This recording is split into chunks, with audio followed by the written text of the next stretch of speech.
And hello, everyone. My name is Tanya Yulin, and I am the co-host of the Prosperando Show. Today, we're going to do things a little bit different. The host, Fabian, is not here. He had a family emergency. So, Fabian, you're in our thoughts today. And today, we have a special guest. His name is Paul Chiara. So before we introduce him, I just want to say thank you for you guys for tuning in. And to remember to subscribe and give us a like if you like our content. If you subscribe, it will allow us to keep growing and bring you valuable content meant to help inspire you and give you information to help you prosper, as the name of the show says, Prosperando, which is also means to level up. So, Paul Chiara.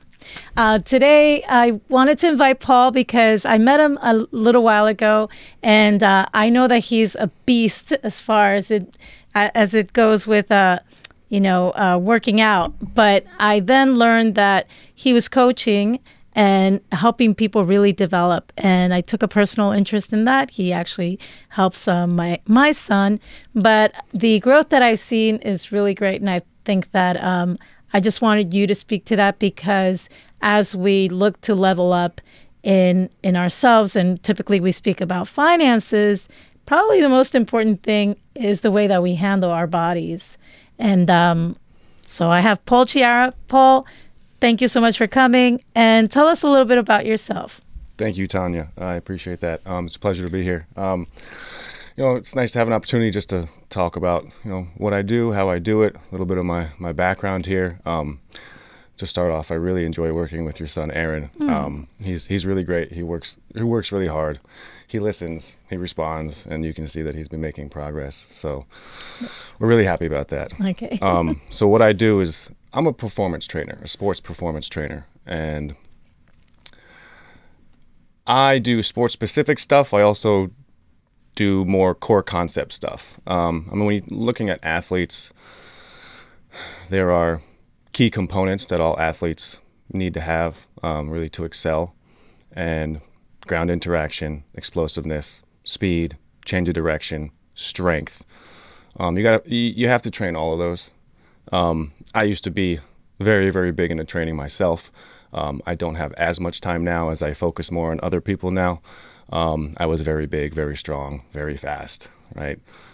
Played football from a little kid to up to the pros for 20 years, not 20 years in the pros, but 20 years total. And I have had a heck of a ride to get there, and worked with a lot of different really, really good people, really good trainers. I didn't only rely on myself, which is a big part of the reason why I do what I do. I relied on other people who have been on that path to help me on my path. So I've just been running with that, and it's very rewarding, and I love what I do. I think you're being very humble because Paul has had a great success track, and so tell us a little bit about that. So you started off playing football at what age, and how did that develop? So I started playing football, flag football. A lot of people play flag football, but I played flag. I did that for 2 years. I played a total of 8 years. Was it 8? Might be a little off on the numbers, but Greyhawks. So, Little League football. And that was amazing. My dad was one of my coaches. One of my buddies' dads was the other coach.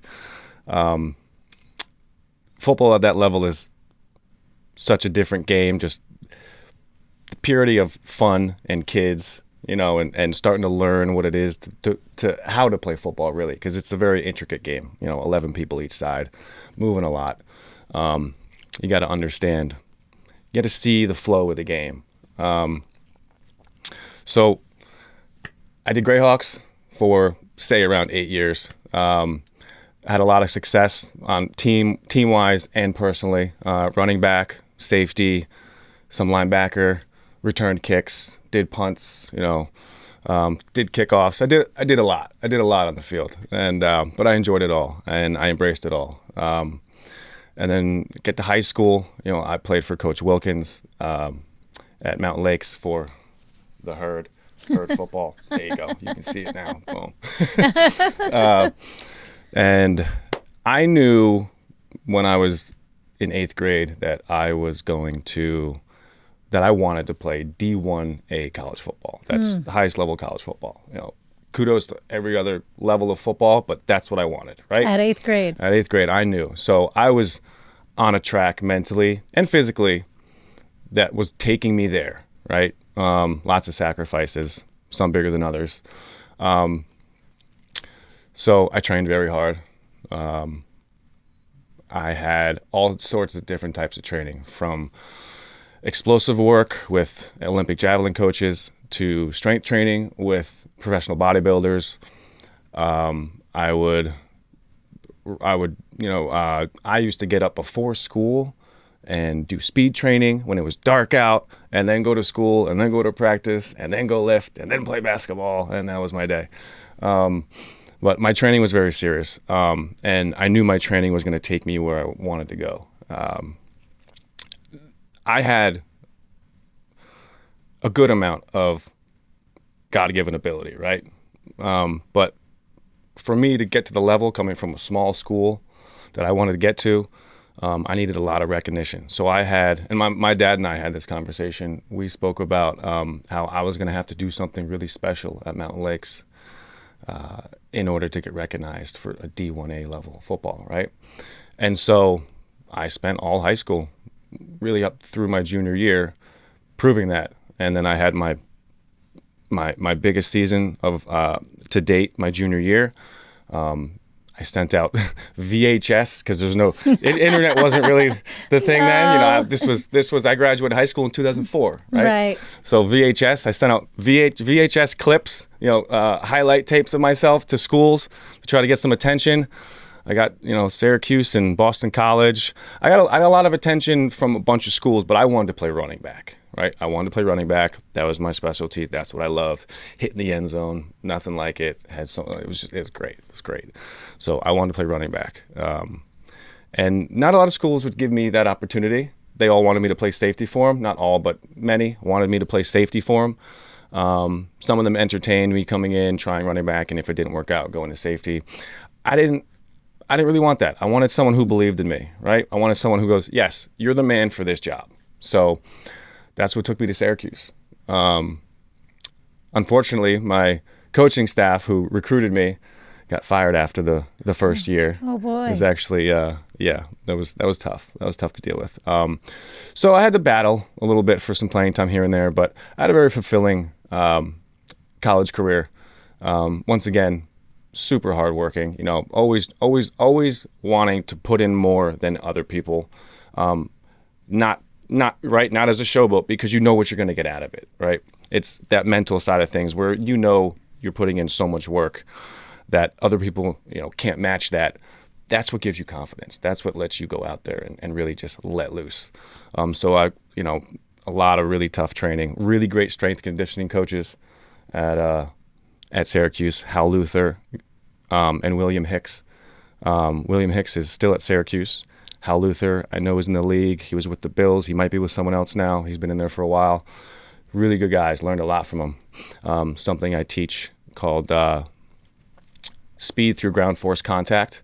And that was a program that they put us through, and I apply that to, that's definitely part of what I do with my athletes. And so, I didn't have a crazy stellar career that stood out really in college where the pros would say, "Hey, we need you," right?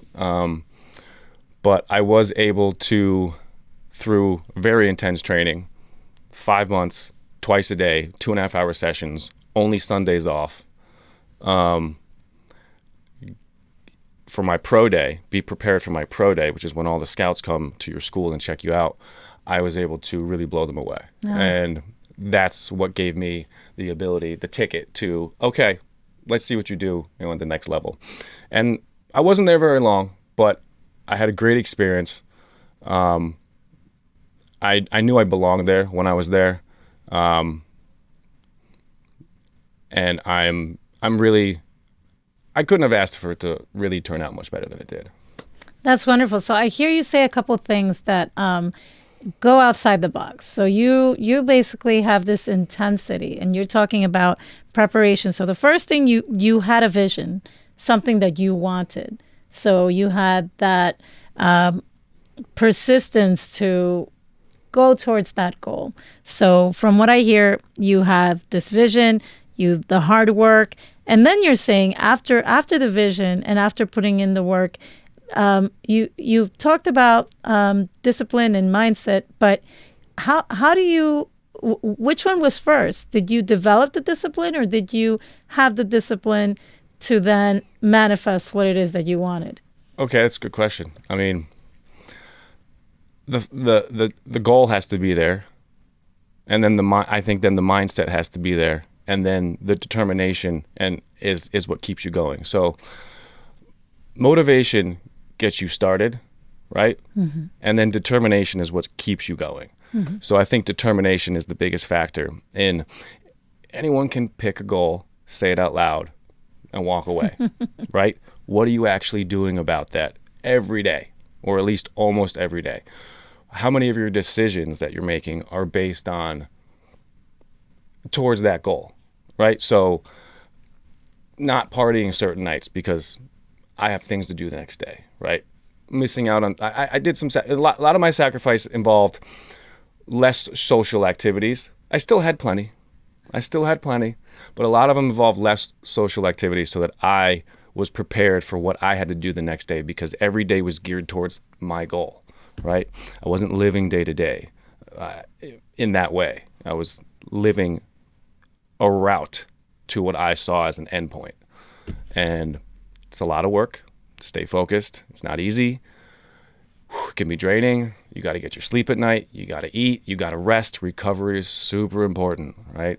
If you don't recover, you're not going to come back the next time that you got to be, doing what you're doing and performing at a high level. And I talk to my athletes about that as well. So, what kind of advice can you give someone that you're talking about sacrifice? You said it a couple times. Mm-hmm. So how do you recommend telling, it's easy to say that to an adult, but sacrifice is difficult for everybody. But for some of us that are parents and some of us that have like leadership positions, and we're trying to really put sacrifice on the platform as a way to succeed. Mm-hmm. How do you see that? Like, how did you know you said you didn't live day to day, which was, I think it's a great way to look at it. So you're constantly thinking about the future, but how did you sacrifice at such a young age? That's a good question. I'm gonna have to give some credit to my dad on that. My dad is a very smart, very driven, very determined man. Great father, had a lot to offer me in terms of helping me with my training. He was innovative. He's been a phenomenal chiropractor for over 40 years now. And he was with me every step of the way, up to a certain point. That helped. I think we all need a mentor.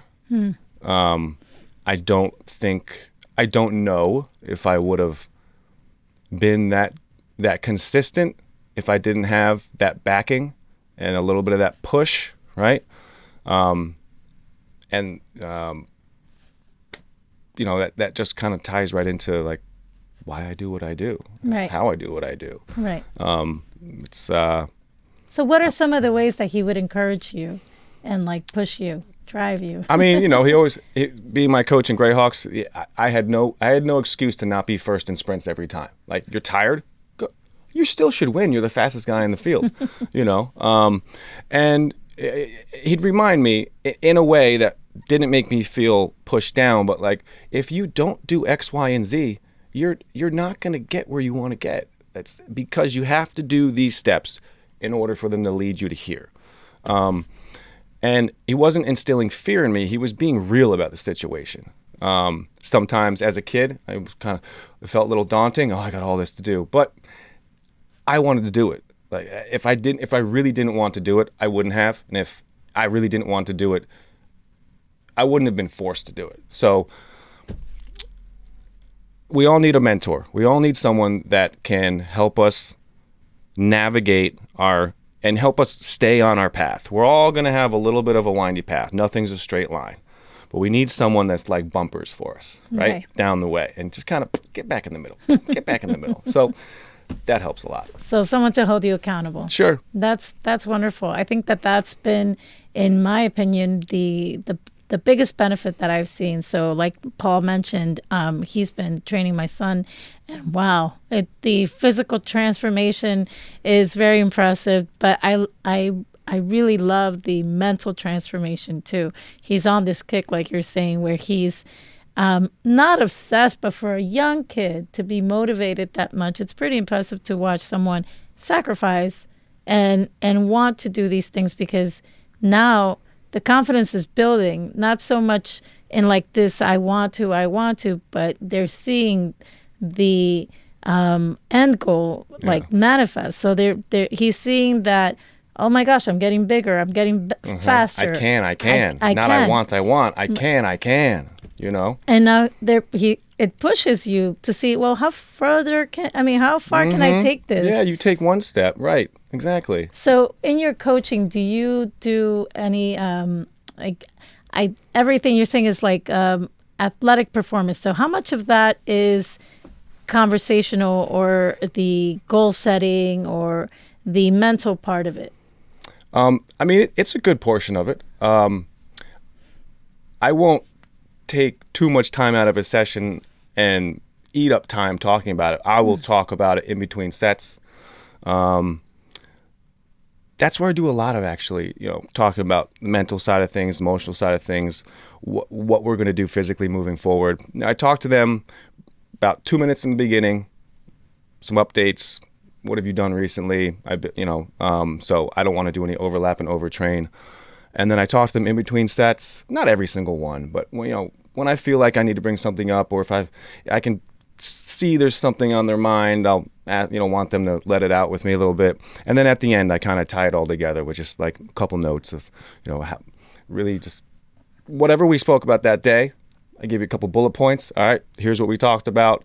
Here's what you need to do.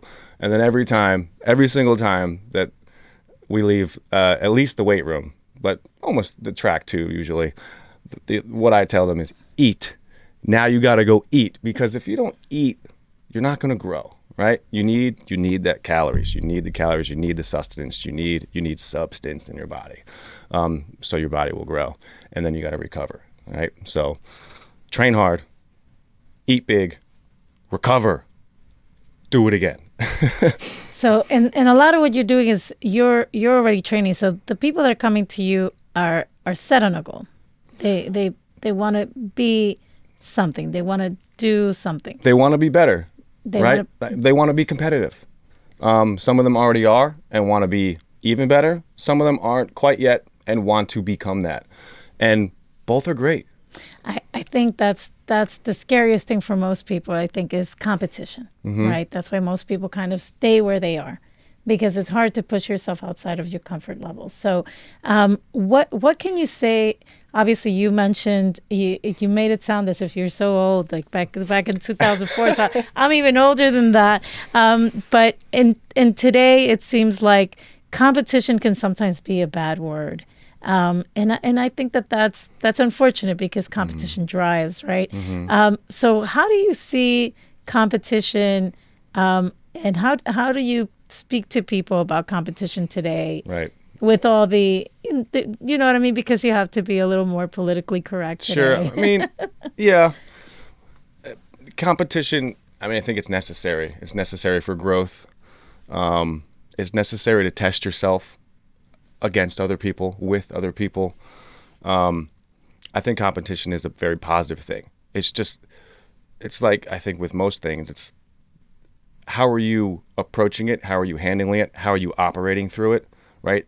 The word competition in of itself, I don't see it as negative. And I don't think it's a negative thing. I think it's a highly positive thing.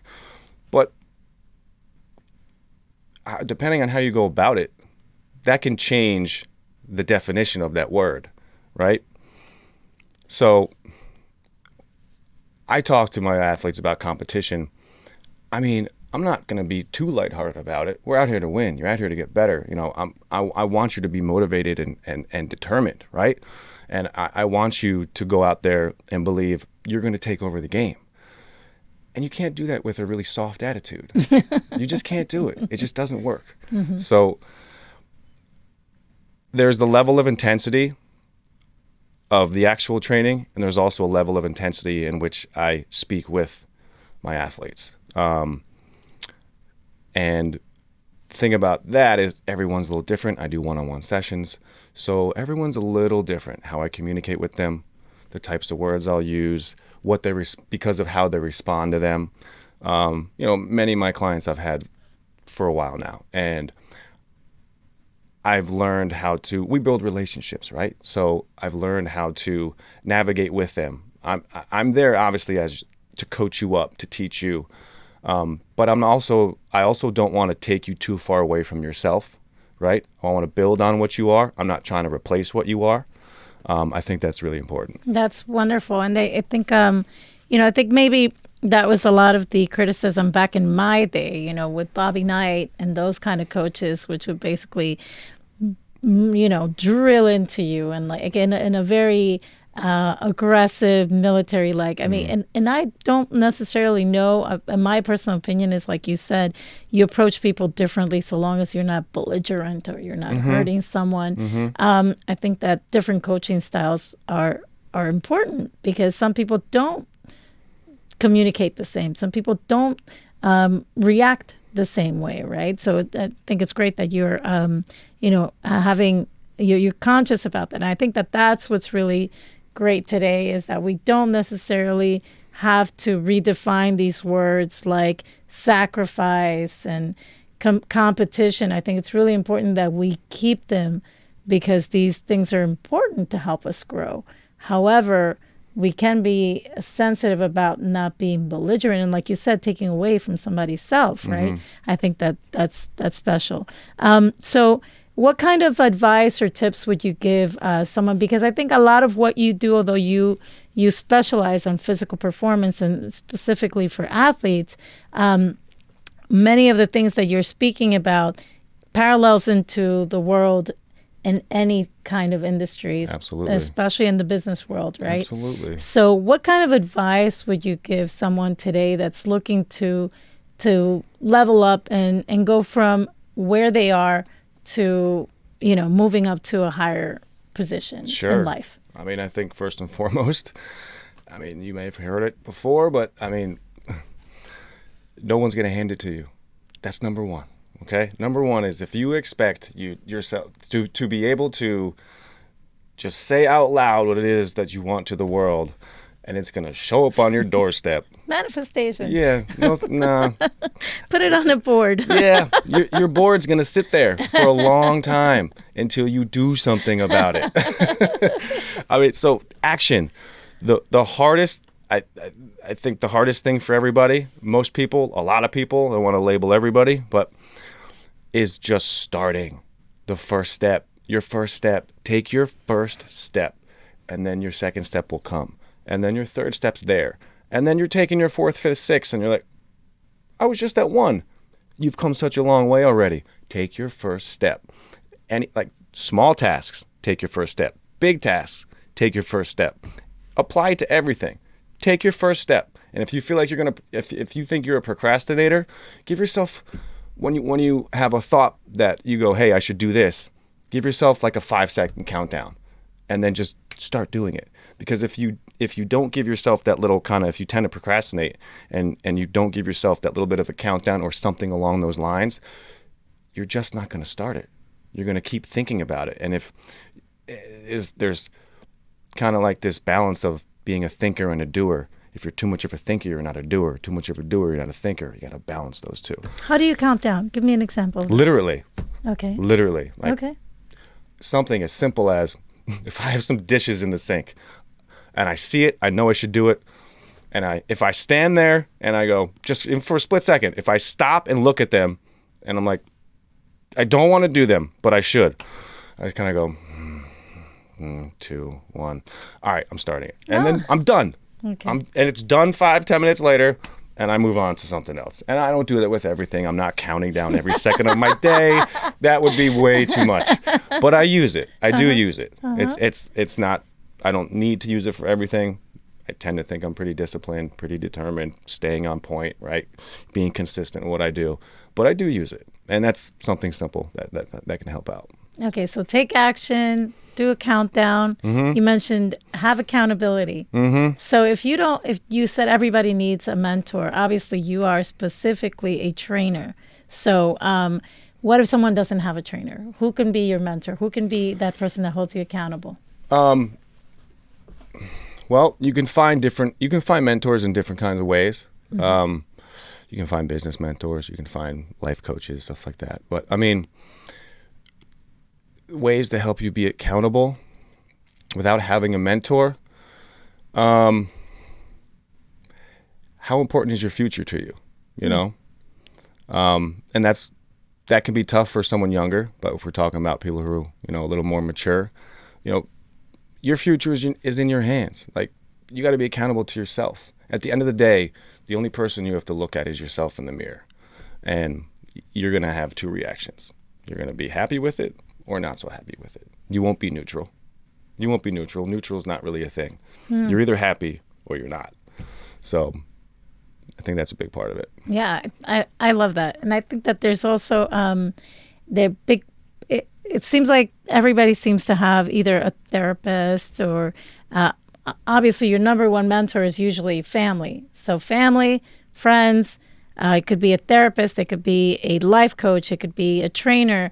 But you want to have somebody in your life that can hold you accountable. Otherwise, we're not always accountable to ourselves. We're all human. Yeah. So it's important to have that. Paul, I thank you so much for this. If you have any final words that you want to tell the public as to, as it relates to anything with what you do. Sure. I'm going to repeat what I said before about work hard, eat big, and what was the last one I said? Work hard, eat big, stay determined. Okay? Motivation isn't enough. You gotta be determined every single day. Find yourself a good mentor. Don't just take the first person that comes your way. I think it's important for parents to step up and be good mentors for their kids. I think that's super important. Take the reins on that, parents, and support your kids in what they do. Obviously, when I'm talking about the good things in sports and training and all that, they will pay off. They'll pay dividends that you don't see right now that you weren't expecting. When I train with my clients, I like to tell them after the session, all right, that's another one in the books, and that's money in the bank right there. And then when you need to, you take that withdrawal and you go use it on the field. So that's what I like to leave you with. Oh, I love that. And I think that, what you do definitely parallels into life, and you can take that. And as far as money in the bank, maybe if your kid doesn't go D1 or goes into college and plays sports, I think you can certainly apply all those lessons that you learn getting on the field and learning how to lose, learning how to win and be a good sportsman or woman, having discipline, sacrificing, knowing when to rest, knowing that you need to eat properly. These are all things that we all need. Obviously, you are doing it at a high level, training athletes, but these are all valuable lessons that we can all learn. You nailed it. Recovery. That was the one I missed. Work hard, eat big, recover, and then do it again. That's what it was.